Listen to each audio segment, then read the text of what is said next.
Bonjour à tous, bonjour Alain Finkielkraut. Bonjour. Alors, l'après-Charlie a commencé et je peux même vous dire où et quand. C'était dans la matinée du 17 janvier sur le marché de Tulle. En visite dans son fief corrézien, François Hollande a certes rappelé que plus rien ne serait comme avant de donner le signal du retour à la normale. Il convient, a-t-il dit, de reprendre ses activités et de consommer, c'est le temps des soldes, troquant ainsi le costume de Churchill pour celui moins flamboyant quoiqu'utile de VRP de l'économie française. Au temps de l'émotion et des déclarations martiales succède donc celui des bilans et de la réflexion. On peut cependant trouver curieux que moins de 3 semaines après l'assassinat de 17 personnes par des terroristes islamistes, la France débatte du tort qu'elle a fait à ses enfants d'immigrés, comme pour avouer que la République est la première responsable des errements des Kouachi, Koulibaly et autres mérins.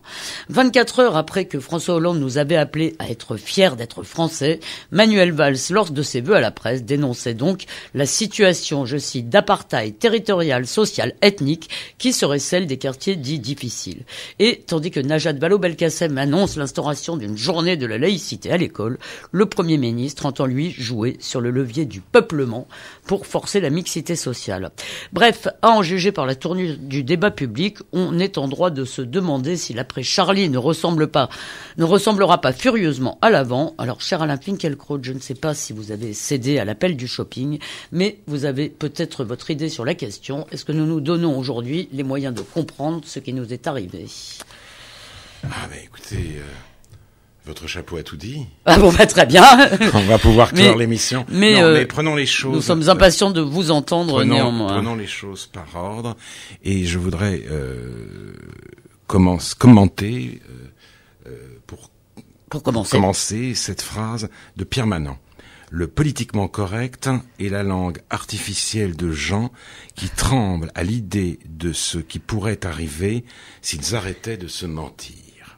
Sous le choc des tueries de Charlie Hebdo et du magasin Hyper Cacher de Vincennes, la France a semblé sortir du pieux mensonge où l'avait maintenu la peur de faire le jeu du Front National et de stigmatiser ceux qui, du fait de leur origine ethnique, sont, pour parler comme le sociologue Robert Castel, relégués dans les couches inférieures de la société, frappés par le chômage, l'insécurité de l'emploi, la pauvreté, les conditions d'habitat dégradées, exposés aussi aux attaques xénophobes et racistes. Les médias et l'État ont soudain redécouvert le rapport Aubin de 2004 sur les signes et manifestations d'appartenance religieuse dans les établissements scolaires, rapport où il était écrit notamment ceci: tout laisse à penser que dans certains quartiers, les élèves sont invités à se méfier de tout ce que les professeurs leur proposent, qui doit être d'abord un objet de suspicion, comme ce qu'ils trouvent à la cantine dans leur assiette, et qu'ils sont engagés à trier selon les mêmes catégories religieuses, le halal autorisé et le haram interdit. Un rapport d'abord que vous aviez souvent cité, les médias ont également d'ailleurs redécouvert au passage les territoires perdus de la République, et Yanis Roder a été absolument invité dans tous les médias en 10 jours. Yanis Roder était dans tous les médias, mais ce rapport c'est très intéressant parce qu'en effet, j'ai essayé d'en parler moi-même en 2004. Il avait été enterré par le gouvernement de l'époque que dirigeait Jean-Pierre Raffarin, et les médias, la télévision, France 2, en a soudain parlé il y a 3-4 jours, en disant mais voilà son rapport qu'on a enterré. Mais c'est ça qui est extraordinaire, c'est que les médias et l'État l'ont enterré ensemble. Là, il le redécouvre ensemble. On l'exhume. C'est un coup de réel, en quelque sorte. D'ailleurs, ça me rappelle votre définition du politiquement correct, où me semble-t-il, vous parliez aussi du fait que les gens n'étaient pas conscients dans le politiquement correct, qu'ils ne savaient pas ce qu'ils disaient. Ils ne comprenaient pas ce qu'eux-mêmes disaient. Et alors que les professeurs avaient le sentiment d'être abandonnés par une institution qu'obsédait l'idée de ne jamais faire de vagues, eh bien, cette fois, le gouvernement a décidé de prendre le taureau par les cornes. Les incidents qui ont éclaté au moment où devait être observée la minute de silence n'ont pas été passés sous silence, ni même minimisés, et la sévérité est désormais de mise. Les enseignants sont invités à ne rien laisser passer. Je crois d'ailleurs que c'est la ministre qui emploie l'expression cette expression justement en disant maintenant c'est fini. Maintenant c'est fini. La tolérance c'est terminé. C'est fini. Maintenant c'est fini. Oui, en effet. Il était question avec le remplacement du Haut Conseiller à l'intégration par un observatoire de la laïcité, tout en souplesse, d'adapter les principes républicains au nouveau public scolaire. Il s'agit maintenant de réaffirmer ces principes et d'organiser tous les ans une journée de la laïcité pour les faire entrer dans la tête des plus récalcitrants. Alors là, il faut quand même déjà que vous nous donniez votre avis sur cette initiative. Alors oui, je vais vous le donner. Bon, cette initiative, enfin, en tout cas, Charb disait « J'ai moins peur des intégristes religieux que des laïcs qui s'écrasent. Maintenant qu'il est mort, on l'écoute, puisque le mot d'ordre gouvernemental est « On ne s'écrasera plus ». Seulement voilà, et vous l'avez dit dans votre belle présentation, Elisabeth Lévy, par la bouche du Premier ministre, le même gouvernement parle d'apartheid pour caractériser la situation des banlieues françaises. Et je précise, avant de vous laisser poursuivre sur ce thème, que à en croire un sondage d'hier ou de ce matin, 54% des Français approuvent l'usage de ce terme, ce qui laisse penser que la fierté d'être français s'est un peu effacée devant notre goût pour l'autoflagellation. Alors, en même temps, alors, allez-y sur l'apartheid. Voilà, faisons crédit au Premier ministre de ne pas avoir voulu assimiler notre situation actuelle au système juridique et politique du développement séparé qui a prévalu en Afrique du Sud entre 1948 et 1994. Il a simplement cherché à qualifier d'un mot fort la relégation de certaines populations, la ghettoisation de certains quartiers. Mais enfin, ce mot quand même indique, comme l'a dit Le Monde, une politique, même si ça n'est pas totalement une politique voulue. Mais même en ce sens, plus lâche, le concept d'apartheid est faux et totalement diffamatoire. Et Robert Castel encore le disait dans son livre, non seulement les habitants des quartiers sensibles jouissent en tant que citoyens d'une égalité de traitement par les lois de la République et bénéficient de toutes les attributions de la citoyenneté sociale, mais ces quartiers ont été l'objet d'une sollicitude continue depuis le début des années 1980. Des milliards d'euros ont été dépensés pour leur entretien et pour leur rénovation, avec la création des ZEP, des zones d'éducation prioritaire. On peut même parler de mesures de discrimination positive prises en leur faveur. Et se fondant sur les travaux de Dominique Lorrain, Robert Castel compare ainsi la situation d'un quartier de Villiers-sur-Marne, en banlieue parisienne, et celle d'un quartier de Melun, dans la Meuse, qui ne fait pas parler de lui. Le revenu moyen est supérieur de 20%, à Villiers-sur-Marne. Les équipements... Donc revenus qui comportent évidemment les revenus sociaux. Oui, bien sûr. Les équipements culturels, les services publics, les facilités de transport sont nettement moins fournis dans la région mosellane. La ville la plus proche de Verdun, c'est Nancy. 3 heures en car, parce qu'il faut changer 3 fois de car. Villiers-sur-Marne, Paris, c'est 20 minutes du quartier des Halles pour une somme en RER extrêmement minime. Il faut aussi se souvenir de la délocalisation des théâtres, des salles de concert vers les banlieues pour en finir une fois pour toutes avec les privilèges spatiaux de la bourgeoisie. Mais parler d'apartheid, ce n'est pas seulement une erreur, c'est une catastrophe, parce que dans ce mot, il y a le coupable, mais pas responsable, que rabâche la sociologie depuis des années. Oui, il y a de la délinquance, de la criminalité, de la radicalisation islamiste, mais il faut remonter aux causes. La cause, c'est la politique de la ville, le chômage, les discriminations, etc. Alors pour vous faire sourire tout de même, je vous livre une petite blague de Gil Michaeli, qui m'a dit bon bah au moins c'est bon pour Israël parce que ça signifie que apartheid, ça veut dire qu'il y a un taux de chômage de peut-être de 7 ou 8% plus élevé dans certains territoires. Ça n'est quand même pas mais malheureusement non, parce que ça ne veut pas signifier cela. Ça veut signifier en effet que il y a tous les phénomènes qui nous attristent aujourd'hui ont une cause, et cette cause, c'est effectivement une politique générale, un état d'esprit tout à fait scandaleux. Mais surtout, là, je voudrais dire un mot sur la sociologie, parce que la sociologie, je la mets souvent en cause. Et c'est pas parce que peut-être que vous faites un amalgame avec la sociologie. Voilà. Vous stigmatisez toute une corporation, cher Alain. Mais pour le moment, en tout cas, cette discipline, dans son état actuel, et quelles qu'en soient les écoles, elle repose tout entière sur cet a priori, ce postulat ontologique. La question sociale est en dernière instance une question économique.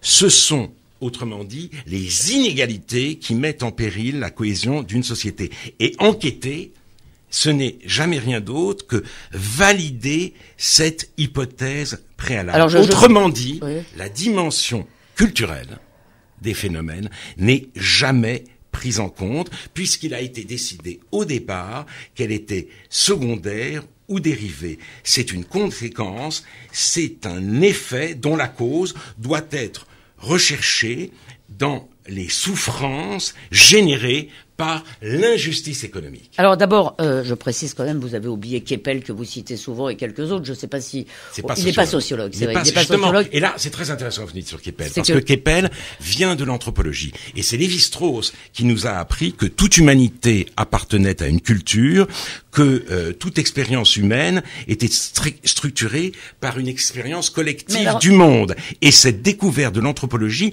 est aujourd'hui occultée par la sociologie. Et je termine en disant, si le politiquement correct, c'est la victoire de Bourdieu sur Lévi-Strauss, tout se ramène au rapport entre dominé et dominant. Est-ce que, au-delà de la sociologie, ça n'est pas notre culture démocratique qui est fondée sur la stricte égalité des individus et sur des droits individuels qui nous empêche en quelque sorte d'appréhender des phénomènes collectifs, des phénomènes communautaires? Nous ne sommes pas vraiment outillés pour ça. Nous pourrions l'être, puisque précisément nous sommes les bénéficiaires de la grande découverte de l'anthropologie. Mais cela, nous ne voulons pas l'entendre. Et maintenant, précisément, puisqu'il s'agit d'apartheid, c'est-à-dire d'une logique de domination, on veut casser cette logique par une politique de peuplement volontariste et quasi totalitaire. Mais j'ai encore une question avant que nous revenions au peuplement, c'est que je voulais faire une allusion à cette émission tout à fait sidérante à laquelle vous avez participé, des paroles et des actes sur la 2. Oui, c'était ça. Jeudi soir. Et j'ai été très frappé par la rhétorique, si vous voulez, une rhétorique vindicative des représentants et des défenseurs, en tous les cas, des supposés défenseurs des quartiers, qui ont abusé de la forme passive. Nous avons été relégués, nous avons été assignés, nous avons été discriminés. Vos appels à la responsabilité, je dois dire, sont tombés dans le vide et même ont été qualifiés de discours de haine. Alors est-ce qu'on peut sortir de cette logique de ressentiment?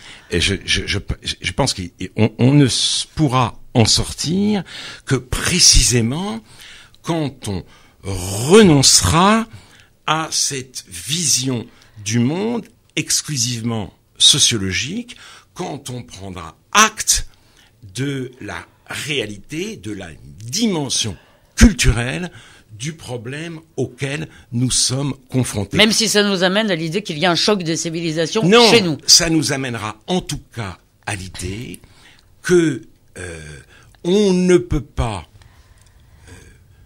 perpétuer la politique actuelle, celle qui a consisté à remplacer à partir de la fin des années 70, l'immigration de travail, puisque les frontières ont été fermées, par l'immigration de peuplement. C'est une question de taille. Les gens ne sont pas définitivement assignés à leur culture. Reste que précisément, si dans certains quartiers ils deviennent majoritaires, l'intégration ne peut pas se faire et les populations d'origine française ou d'immigration plus anciennes s'en vont. Ou les musulmans athées, il faut le noter. Et quand si même. séparatisme il y a, Oui. il n'est pas programmé par une politique, il ne résulte pas de la relégation, ce sont des pauvres qui décident, pour des raisons culturelles, de se séparer d'autres pauvres. Mais j'en reviens. Les discriminations, juste un mot quand même. Vous pensez que ça n'a pas lieu d'être discuté, d'être... Il peut y avoir des discriminations à l'emploi, bien entendu, mais il est possible aussi que certaines de ces discriminations soient dues à ces phénomènes à ce phénomène de choc des cultures dont un seul sociologue a osé parler, Hugues Lagrange, et il a été réprimandé violemment par l'ensemble de la profession, en dépit de son adhésion renouvelée au multiculturalisme. J'en viens maintenant quand même à la politique de peuplement. Elle est volontariste. On va instaurer la mixité qu'on appelle sociale pour oublier qu'elle est aussi ethnique. Et là, c'est très grave parce que on porte atteinte à la liberté individuelle de choisir l'école de ses enfants et le lieu et l'environnement dans lequel on veut vivre. Et si une telle politique est mise en œuvre, la liberté se réduira bientôt entre la possibilité de préférer l'iPhone 6 au BlackBerry ou vice-versa. Et ça, je pense que le peuple, la population, la nation ne le voudra pas. Et la révolte va se manifester, elle se manifeste déjà, les parents qui peuvent enverront leurs enfants dans les écoles privées. Et pour le logement, la sécession territoriale à laquelle on assiste va s'aggraver, s'accélérer. Alors je me permets de vous signaler qu'à mon avis, le BlackBerry est en perte de vitesse. Ah, mais il y en a quand même. Est en perte de vitesse totale, cher Alain. Mais vous avez quand même dit la possibilité pour chacun de choisir son environnement. Alors, je vais faire mon Bourdieu ce matin. Est-ce que ça n'est pas tout simplement le droit pour les riches et pour les privilégiés de rester entre eux? Eh oui, mais qu'est-ce que vous avez, le 16e arrondissement, ça existe, hein. Ça existe. Et les rues, effectivement, et tout d'un coup, si on vous met, au nom du logement social, on vous met des immeubles entiers, on fait habiter des immeubles entiers de familles, je ne sais pas moi, maliennes de Montreuil, au cœur de Paris, il est clair que les gens ne l'auront pas choisi, et forcément, ça suscitera un mécontentement très fort. Oui, mais nous parlons de l'égalité des chances à l'école. Pardon, Hannah Arendt s'opposait elle-même, pour ces raisons-là, à la politique de busing, de transport en bus, des élèves noirs, disons, dans les lycées fréquentés par des blancs. Nous ne sommes pas dans cette situation-là, mais je crois qu'il s'agit d'une atteinte aux libertés, en plus animée des meilleures intentions, parce qu'on considère que les problèmes ne sont que sociaux. Or, ils ne sont pas que sociaux, et tout le monde le sait. Mais justement, cette modification de la carte scolaire, là, on parle pas simplement je ne parle pas du logement social. Avec cette modification de la carte scolaire, vous avez peut-être une chance que des enfants de l'immigration se retrouvent justement dans un environnement où l'acculturation à nos valeurs libérales sera possible. Oui, mais à ce moment-là, il faudra que cela soit fait au compte-gouttes. Si cela n'est pas fait au compte-gouttes, étant donné la manière dont fonctionne le système, nécessairement le niveau général s'alignera sur le niveau des moins bons, de ceux qui travaillent moins, etc. Les parents en prendront conscience et enlèveront leurs enfants des lycées dans lesquels on aura voulu réaliser de force cette mixité sociale. Mais vous êtes bien d'accord quand même que quand vous êtes un gamin né dans une cité qui a un nom à consonance, l'égalité des chances est tout de même... Mais écoutez, alors là, ça suffit. Je vais me faire engueuler. L'égalité des chances. Écoutez, nous sommes victimes de la fascination pour le concept d'héritier de Pierre Bourdieu et Jean-Claude Passeron. Pierre Bourdieu et Passeron ont dit, voilà, il y a des jeunes gens, des enfants, des adolescents qui ont une sorte de connivence avec la culture qu'on enseigne à l'école, du fait du milieu dans lequel ils vivent, où il y a des livres, ils vont à des expositions, ils vont au théâtre, etc. D'où la relative facilité pour eux de réussir à l'école. Mais cela a donné à croire que, en fait, nous vivions sous les lois d'un déterminisme absolu. Vous êtes enfant de bourgeois, vous n'avez rien à faire. Vous brandissez votre carte d'identité, vous avez tous les diplômes, agrégation comprise. Vous êtes enfant, vous venez d'un milieu dit défavorisé, vous n'avez rien à faire non plus, puisque de toute façon vous êtes condamné au chômage. Mais vous, Alain Finkielkraut, vous n'êtes pas condamné à ce tout ou rien. Vous non, pouvez, mais simplement les enfants de bourgeois. D'abord, la bourgeoisie est en train de disparaître en tant que classe cultivée. Mais les enfants de bourgeois, quels que soient leurs privilèges, doivent littéralement se casser la tête pour réussir à l'école. Pas pour réussir le baccalauréat. Là, il doit se casser la tête pour le rater. Mais pour réussir le baccalauréat et les examens ensuite, c'est extraordinairement difficile. Et c'est peut-être un peu plus difficile pour les autres, mais ça reste difficile pour tous. Et cette vision du déterminisme, si vous voulez, décourage l'effort. Elle est en elle-même catastrophique et c'est une forme d'auto-prophétie, de self-fulfilling prophecy. C'est aussi l'un des inconvénients de la sociologie. La question sociale peut être caractérisée, disait encore Robert Castel, par une inquiétude sur la capacité de maintenir la cohésion d'une société. Prise en charge par la compréhension sociologique du monde, cette inquiétude ne fait qu'aggraver les choses et ces remèdes achèvent de disloquer une société déjà très fragile, une société qui ne tient qu'à un fil. Et vous avez parlé justement, vous avez parlé de cette politique de peuplement, qui est un terme tout de même très particulier, parce que dans le fond, c'est un terme maoïste. Oui, et dans le fond, surtout, le Premier ministre laisse sous-entend qu'il pourrait y avoir deux peuples, contrairement à ce que nous dit le président, un seul pays, un seul peuple, une seule France. On a justement l'impression cette semaine que de nouveau plusieurs peuples se regardent, ou deux peuples se regardent en chien de faïence. Oui, mais en même temps, comme la détermination est sociale, on pense qu'il suffit de les mélanger pour mettre fin à l'inégalité et pour faire en sorte que tout aille bien. Mais sur cette question d'apartheid, je voudrais ajouter quelque chose, si vous me le permettez. Bien sûr. J'ai lu le Monde de samedi dimanche. Oui.